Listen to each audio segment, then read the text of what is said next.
Good evening. This is Group 1 presenting an analysis of Brazil as a business market. Brazil is a vibrant and diverse country with unique cultural business practices.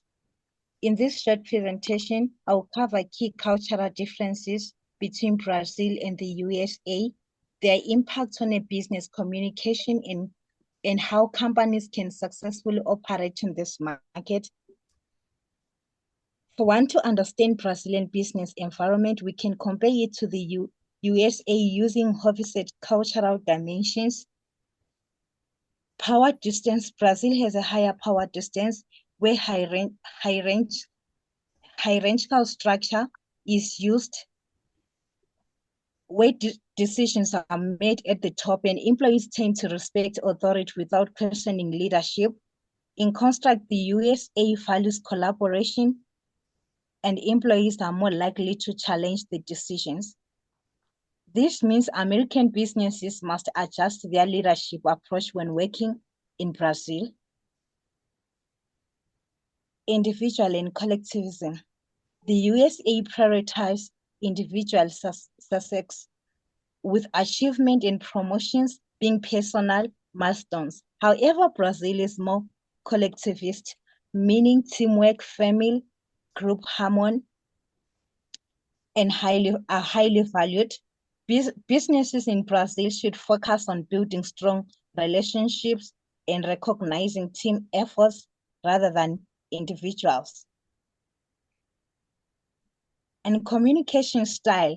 Brazilians tend to use high context communication, meaning they rely on indirect language, tone, body language. In contrast, Americans are more direct.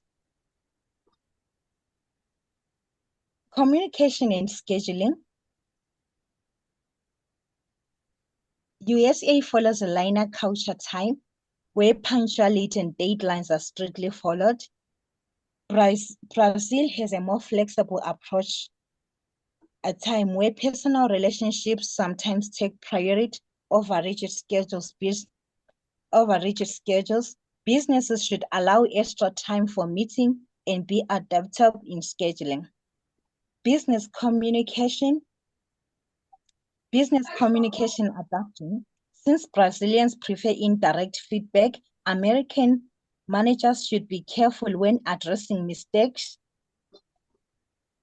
In conclusion, understanding Brazil's cultural business environment is essential for success market entry.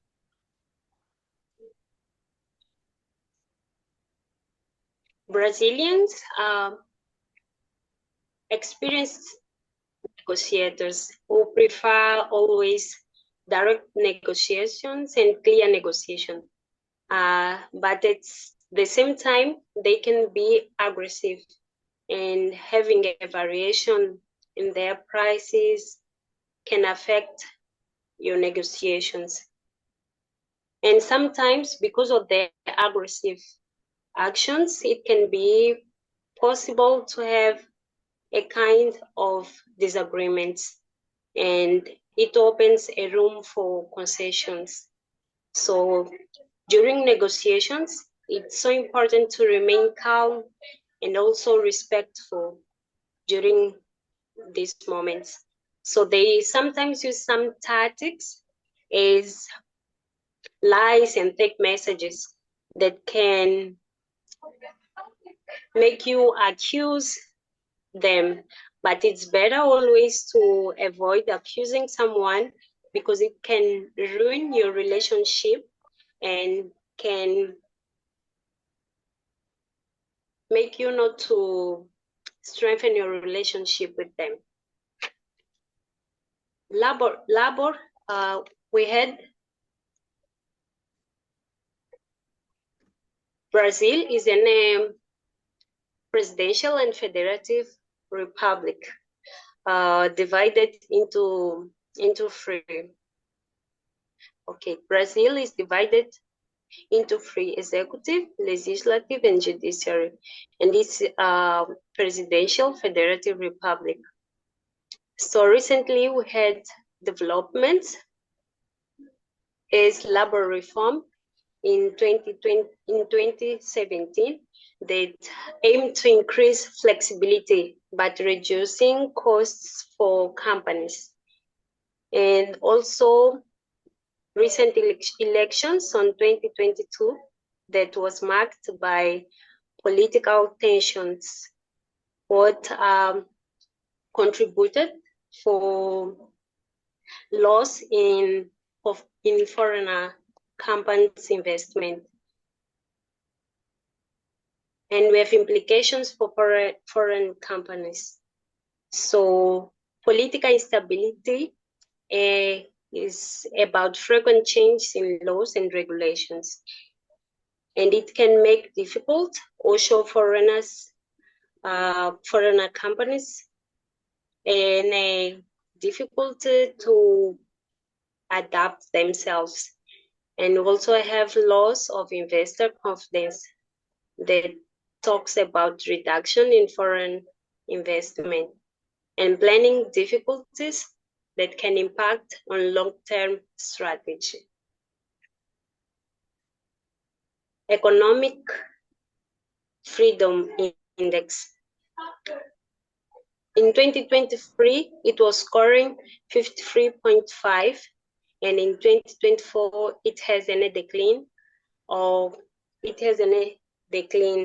that reflected on any ongoing challenges in some specific areas, such as regulations and property rights. And this drop shows that despite some improvements in specific areas, Brazil still faces significant challenges that can affect its economic freedom. It can make difficult the reduction of bureaucracy and also the reduction of tariffs. And we also have monetary freedom that can give access to financial service. And because of these challenges Brazil face when it comes to tensions, it may be possible to access these financial services.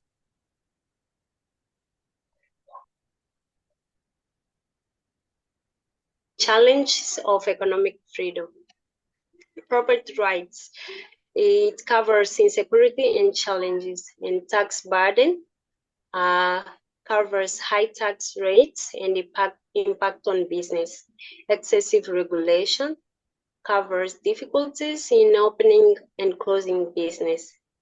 What means that if there are challenges, it will be difficult for foreign companies to invest or have their business growing, because the taxes will be high and it will be difficult to negotiate with them. Implications of restrictions.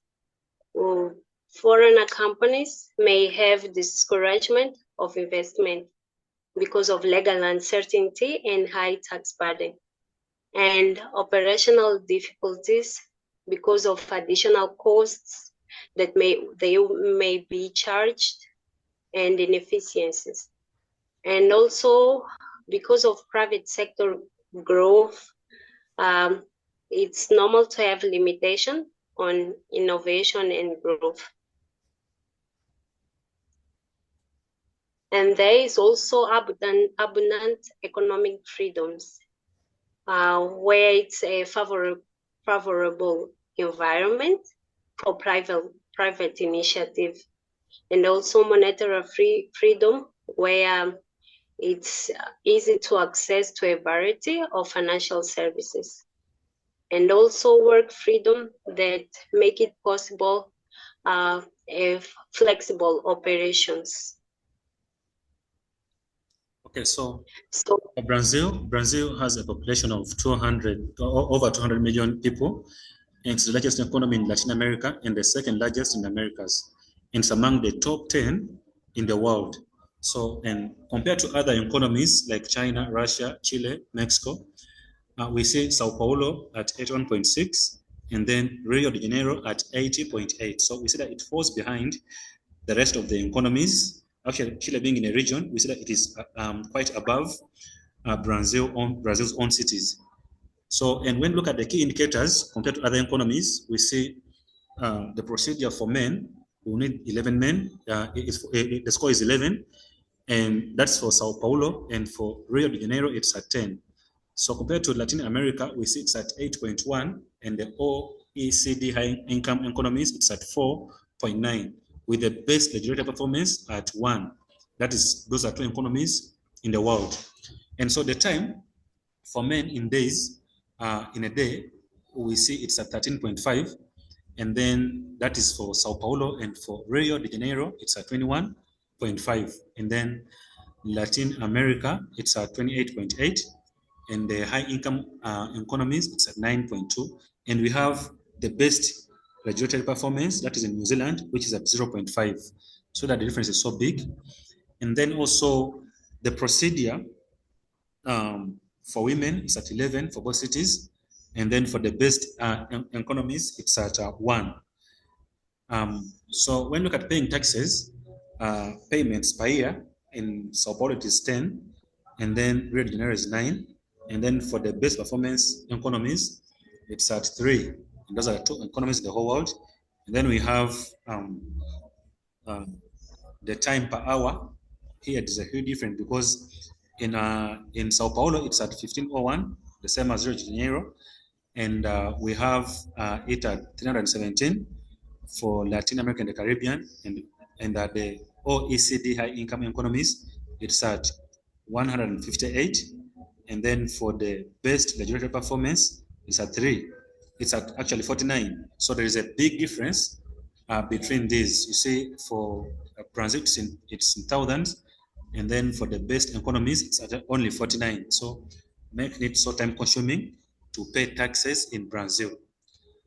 And then to enforce contracts, it will take 911 hours to enforce a contract. That is filing and services, trial and judgment, and then enforcement of judgment. And then the cost will be 24. And then the quality of judicial process on a scale of 0 to 18 is at 14. That's good, it's above average. And I think this is better than other economies actually in the region and also in the world. So compared to other economies, we see that China, still in the whole world, ranks at 5 with 80.9 as a score. And then Russia at 21 with 72.2 as a score. And then we see Chile at 64.7, which ranks at 54. And then Rio de Janeiro and Sao Paulo, Sao Paulo ranking at 65.4, and then de Janeiro ranking at 62.0.